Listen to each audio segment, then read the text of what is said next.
Добрый вечер. 19 ноября, 631-й день аннексии Крыма. Время новостей.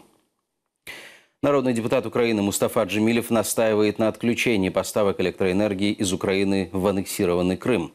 Коллега Джемилева, депутат Григорий Лагвинский, называет договор преступным, который нельзя продлевать. Согласно заключению Кабмина, контракт является убыточным, но чиновники об этом молчат. Мы не хотели бы воевать на несколько фронтов. Нам хватает вот этих российских оккупантов. Мы можем, конечно, прервать завтра же поставки электроэнергии. Но мы хотели бы, чтобы это сделало государство. Пытаемся объяснить государству, насколько это целесообразно и в интересах нашего суверенитета или территориальной целостности, чтобы государство вело себя прилично. ГУП РК «Крымэнерго» с директором господином Плакидой. Это компания, которая является собственностью Украины, а также украинских инвесторов. Сеть является собственностью Украины. Она была аннексирована, фактически у нас отобрана и не имеет никакого законного статуса. На имущество компании наложены аресты, с ним невозможно подписывать контракты, а директор этой компании, господин Плакида, в отношении него открыто отдельное уголовное производство по фактам государственной измены. Крымский суд не удовлетворил иск Лили Буджуровой против работников ФСБ. Об этом сообщает 15 минут.орг. 2 ноября во время обыска в ее доме следователь не позволил адвокату наблюдать за процессом. Буджурова подала иск в суд. Суд не удовлетворил иск крымской журналистки Лили Буджуровой против следователя Федеральной службы безопасности, не пропустившего к ней адвоката во время обыска в ее доме 2 ноября. Судья посчитал, что в материалах дела нет достаточных доказательств того, что следователь лично отказал адвокату Буджуровой в присутствии во время обыска. Председательствующий судья отказался допрашивать свидетелей, которые были непосредственными очевидцами того, как я приехал, настаивал на своем присутствии при проведении обыска. После проведения обыска общался со следователем, выражал свое недовольство тем, что меня не пропустили в это помещение. И как следователь объяснял свои действия. Он объяснил это тем, что считал мое присутствие при обыске нецелесообразным. Для Лили Буджуровой решение суда оказалось вполне ожидаемым. Мы будем обжаловать это решение суда. Я его считаю абсолютно незаконным, как был незаконен обыск, проведенный в моем жилище. Я не собираюсь смириться с таким условием, когда тебе права твои, либо законы, либо правосудие тебе даруются. А мне не даруются права. Мои права должны быть защищены законом. Сейчас закон меня не защитил, к сожалению. Обыск в доме Лили Буджуровой был проведен 2 ноября в рамках уголовного дела против владельца телеканала АТР Ленура Ислямова, которого обвиняют в экстремизме.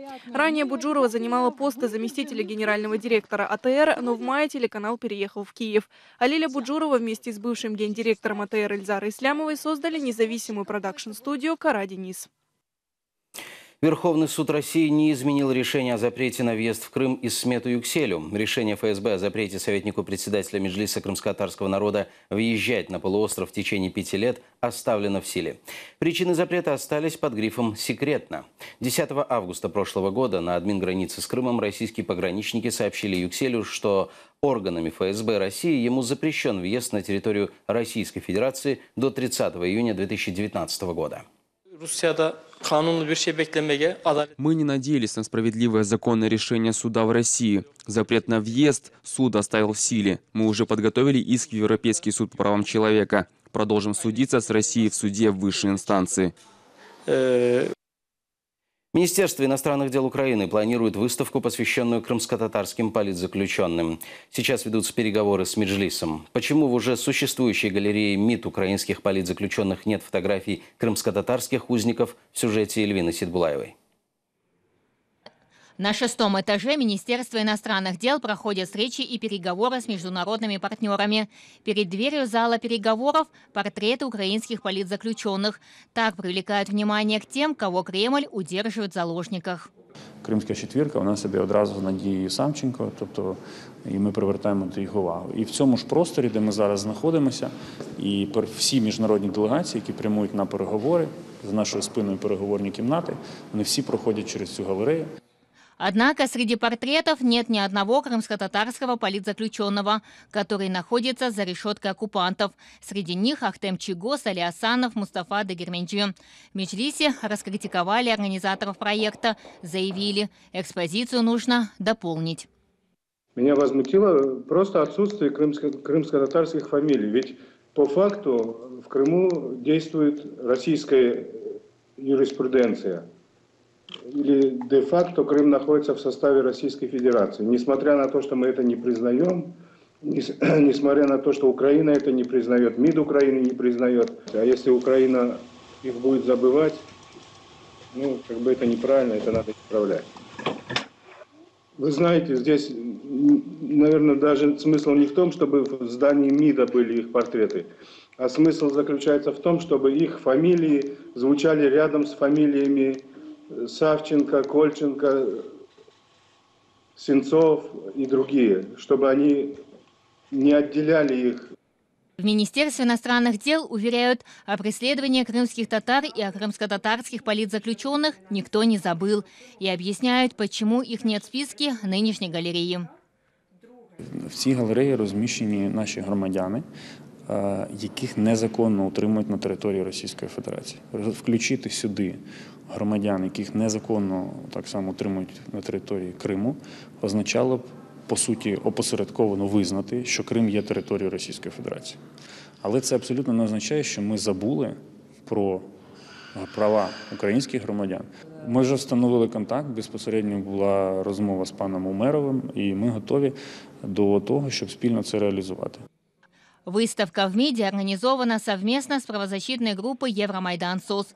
Ее координатор Александр Матвейчук говорит, художники уже разрабатывают второй блок выставки с изображением крымских заключенных. Оскільки Крим – це невід'ємна частина України, це окремий список компанії Let My People Go, людей, яких лишилися сам на сам з окупантом. Ми бачимо тут справу 26 лютого, ми бачимо релігійні переслідування, ну і також справу Ільченка Юрія, Олександра Костенко. Це 8 чоловік, 6 із них кримські татари. І зараз ми домовилися із дизайнером. Надзвичайно важливо тримати в фокусі не тільки громадян України, які знаходяться в Російській Федерації в місцях несвободи, але й також тих, які знаходяться в окупованому Криму. В МИДе уверяют, выставка с крымско-татарскими политзаключенными будет находиться там же, на 6-м этаже, недалеко от галереи. Ось чиста стіна, яка знаходиться в тому ж просторі, що і галерея незаконно утримуваних українців в Росії. Цю стіну ми можемо присвятити незаконно утримуваним громадянам в Криму. Организаторы считают, выставка должна быть постоянной, чтобы напоминать международным партнерам об украинских политзаключенных. Ведь освобождение кремлевских заключенных зависит во многом от усилий международного сообщества. Эльвина Седулаева, Эльдар Исматов, Заман, АТР. Нашли симферопольских поджигателей. Ими оказались 18- и 19-летние жители Киевского района, в котором произошли возгорания 13 автомобилей. Во время обысков в их домах нашли 2 бутылки с горючей жидкостью и зажигалку. Молодым людям грозят исправительные работы или лишение свободы сроком на 5 лет. Еще одну мечеть ограбили в Крыму. Духовное управление мусульман Крыма сообщает, что на этот раз ящик для пожертвований похитили в Судакской Яңы-Маале. Имам мечети Мустафа Мустафаев рассказал, что там сейчас проводятся строительные работы, поэтому видеонаблюдение отключено. Мечеть находится в крымско-татарском микрорайоне. Это уже 5-е за год ограбление мечети на полуострове.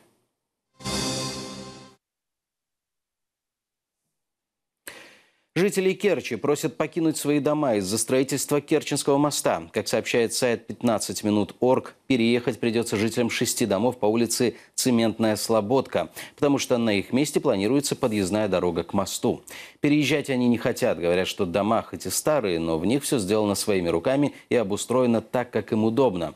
Люди старшего возраста жалуются, что теперь придется все переделать по-новому. Говорят, что стали заложниками ситуации, потому что выбора им не оставили. Пообещали вместо приватизированных квартир дать такие же по метражу, а за неприватизированные 15 квадратных метров, как прописано в социальных нормах.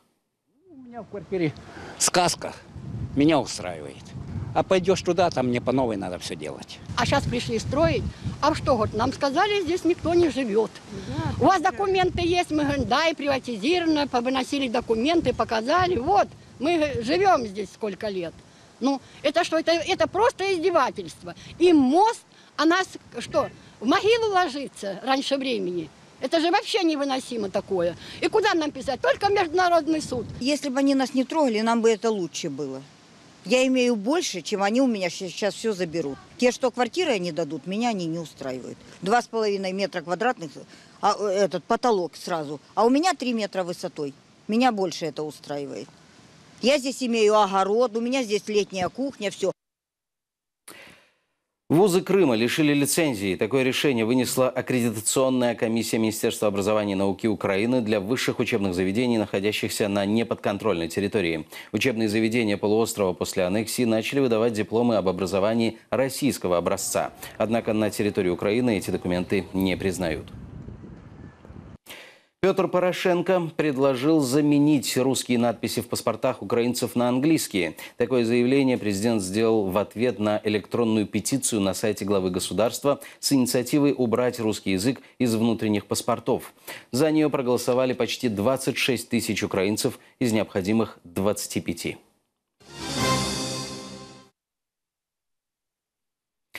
Новый стиль росписи хной. В Киеве создали школу крымско-татарской росписи. Стиль, адаптированный с современными тенденциями моды. Мастера будут обучать всех желающих искусству росписи хной. Главная цель проекта – распространять знания о совершенно уникальной культуре крымских татар, говорят организаторы. Орнамент как язык, который нам говорит, несет нам из глубины веков позитивную информацию. Крымское искусство, оно имеет отношение к свадебному обряду. Тема росписи хной очень широко начинает применяться нашей молодежью, применяться в нашем ритуале, в свадебном.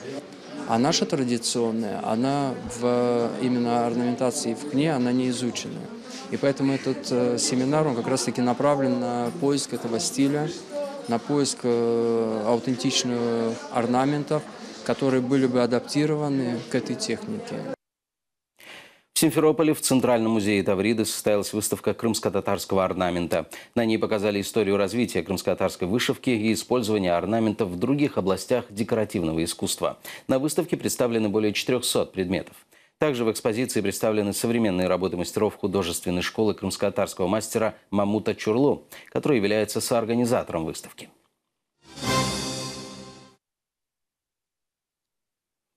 Первый крымско-татарский немой фильм «Алим» показали в Киеве. Экранизация народной легенды XIX века о борьбе против богачей крымского татарина Алима.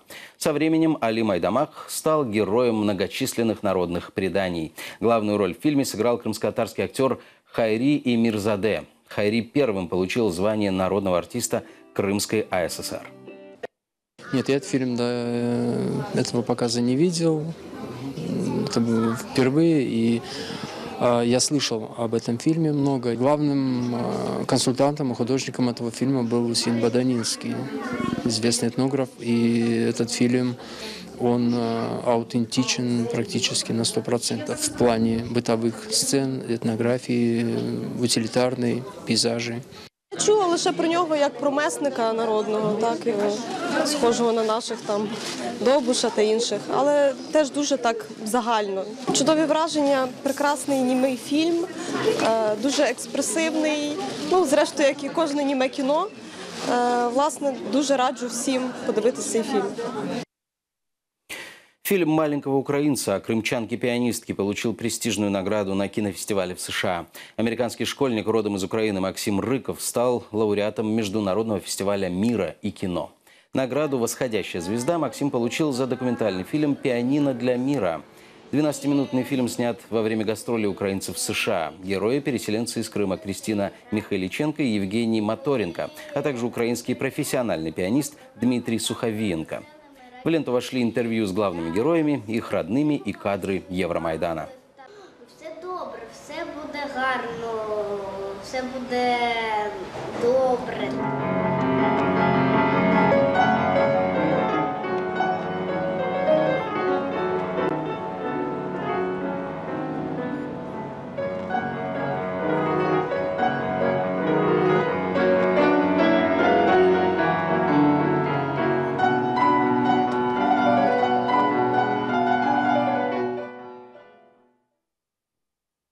На этом пока все. Хорошего вечера. Оставайтесь с нами.